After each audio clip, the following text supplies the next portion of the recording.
Yon, what is up mga pare ko? Pagpapalit tayo ng timing belt. And ang odo na nga pala nito mga pare ko ay 181,000 kilometers. So ito yung pangalawang beses ko na magpapalit ng timing belt nito. And mas maigi na yung maaga tayo magpalit mga pare ko. Kaysa naman maputulan tayo. Pero kasi nung una, yung pinalitan ko lang dito ay timing belt lang talaga. So ngayon yung gagawin natin, magpapalit tayo ng lahat nung kailangan palitan dyan. Magpapalit na rin pala tayo ng camshaft oil seal. Ayan. Tensioner bearing ng tensioner. And itong ating timing belt. So original lahat to mga pare ko. In-order ko to kay Sesan, Baliwag Auto Parts. So bumili na lang kayo ng mga legit talaga na timing belt set. Kasi nagkalat sa Shopee yung mga peke. And ngayon tatanggalin ko lang tong timing belt cover. Yan. Meron lang tong 6 na pirasong 10mm na bolt. So yan, gamit lang tayo ng 22mm para maikot natin yung crankshaft.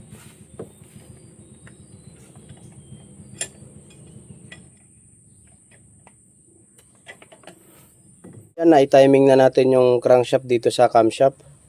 So gagawin ko lang muna bago ipakita sa inyo yung timing. Luluwagan ko muna yung bolt na to kasi pagka tinanggal na natin yung belt mamaya, mahirapan na tayong luwagan yung bolt ng camshaft na to. So gamit lang kayo ng 19mm.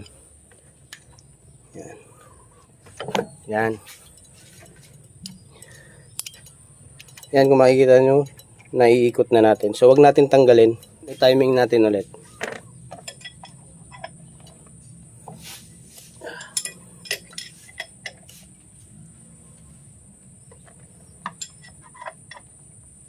Okay, ito na yung timing niya. Yan, dito sa taas, sa may camshaft, 12 o'clock. Ito yung arrow niya. Ito naman yung pinakagatlaan niya rito. Then, dito naman sa baba, mga pare ko, sentrong-sentro yan. Sa video kasi tagilid yung cellphone natin. Sunod natin tatanggalin ngayon itong tensioner. So, 10mm. Dalawang bolt lang naman tong tensioner na to. Ayan, naluwagan na natin. Pwede na lang kamayin.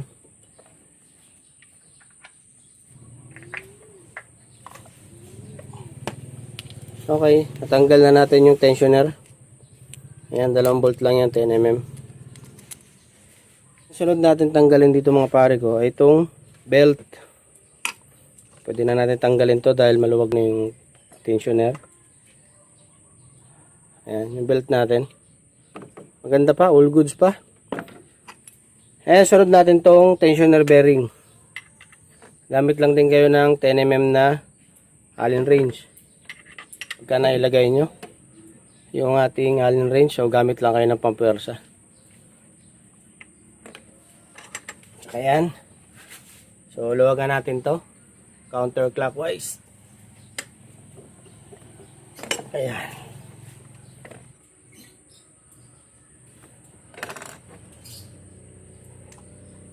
Okay, natanggal na natin yung tensioner bearing. Para ko isa sa importante rito itong washer na to.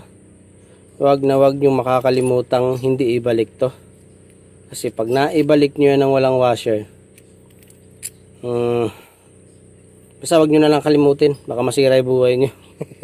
Okay. Tanggalin na natin tong bolt no, camshaft. Naluwagan na natin to eh. Yan.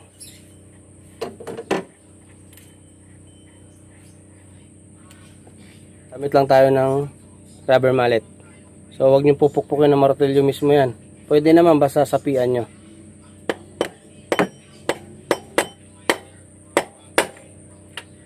Natanggalan natin. So ayan, wag na wag mo iwawala yung kunya. So dito yan. Okay. So tanggalin naman natin tong plastic cover na to para ma-access natin yung camshaft oil seal.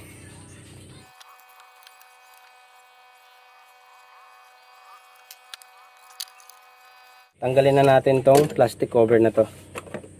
Yan. Mga pare ko, tanggalin lang natin to. So normal yan, lalong lalo na dito sa 8 years old na Innova. Pero yan, okay na okay pa naman yung ating oil seal. Wala pang tagas. Kaya lang, syempre kailangan na natin palitan yan kasi may pamalit naman tayo. Gamit lang tayo ng flat screw. So ingatan natin magasgas to. So kailangan di magasgasan yan. Susukin lang naman natin yan. Para lang siya lumabas. Yan. Okay. So pag nakita nyo lumabas na siya. So yan. Sundutin lang natin. Ayan yung ating oil seal. Natanggal na. Lilinisan lang natin yan. Kagaya nito. Nilinis ko muna to bago natin tanggalin yung oil seal. Kasi baka matapunan ng dumi. Natin yung loob para mawala yung mga langis-langis.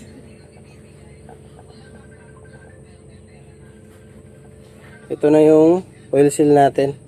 So ito yung bago, ito naman yung luma natin. So gagawin ko lang, lalagyan ko lang ng konting langis to. Lubrication lang para hindi masira tong oil seal natin.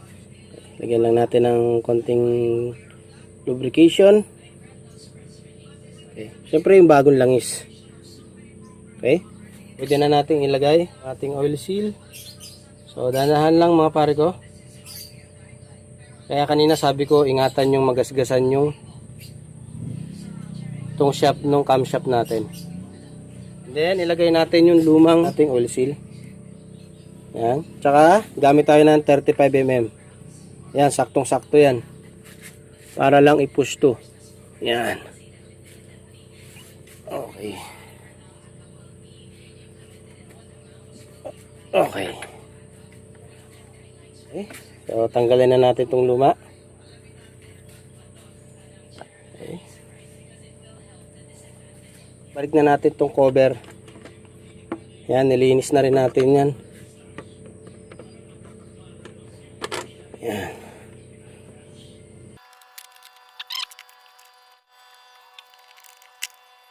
Ikabit na natin itong camshaft timing gear. Huwag natin kalimutan yung kunya.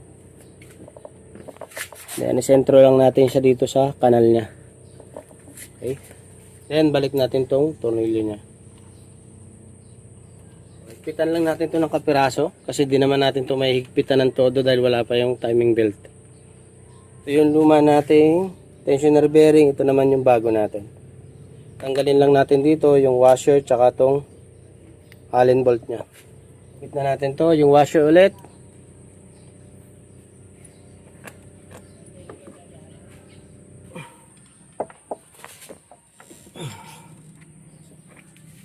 Ikabit at nahigpitan na natin yung tensioner bearing.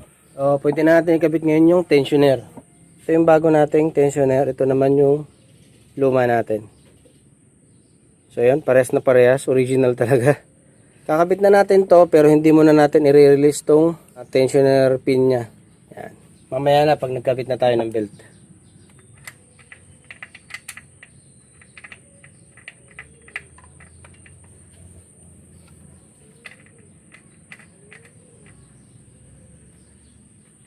Okay.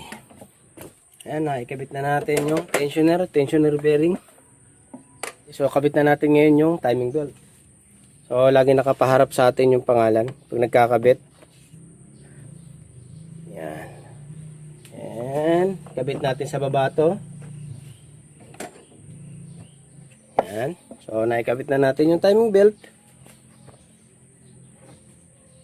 So, double check lang ulit natin dito yung mga ngipin sa baba. Kung nakasakto dun sa bilang ng timing belt natin. Yan, kung mapapansin nyo, medyo may kaluwagan pa yan.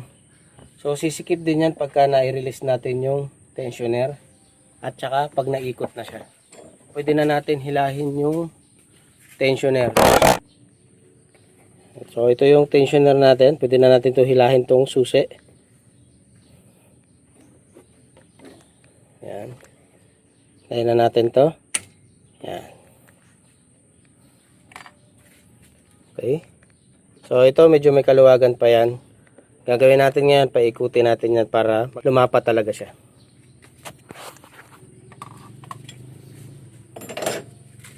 Higpitan muna natin tong bolt ng camshaft timing gear. Kasi nagpalit tayo ng oil seal, baka makalimutan. Yan. Okay.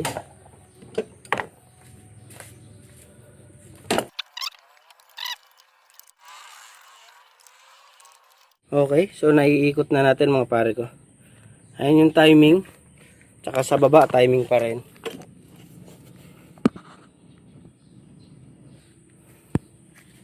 So ayan mga pare ko, okay na.